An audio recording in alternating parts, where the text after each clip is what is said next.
Hi friends, welcome to Sai hitech nursery garden. இந்த வீடியோ பதிவு மூலிமா நம்ம அரப்பு மரம்ன்ற ஒரு இதை பற்றி தான் நம்ம தெரிஞ்சுக்க போகிறோம். ஒரு மரத்தை பற்றி தான். இந்த மரமானது வந்து பார்த்திங்கன்னா நீங்கள் அதிகமாக வந்து காடுகளில் பார்க்கலாம். இந்த மரமானது வந்து பார்த்திங்கன்னா நீங்கள் காடுகளில் ட்ராவல் பண்ணுறப்போ ரோட் சைடில் நிறையவே இருக்கும். இதை எங்கள் ஊரில் வந்து பார்த்திங்கன்னா துறிஞ்ச மரம்னு சொல்லுவாங்க.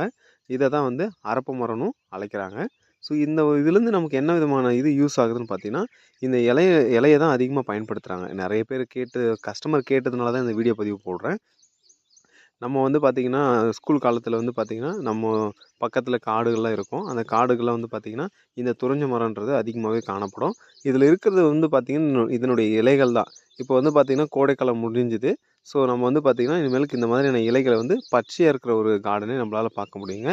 ஸோ நம்ம வந்து பார்த்திங்கன்னா அதிகமாக பார்த்த மரங்களில் இதுவும் ஒன்று.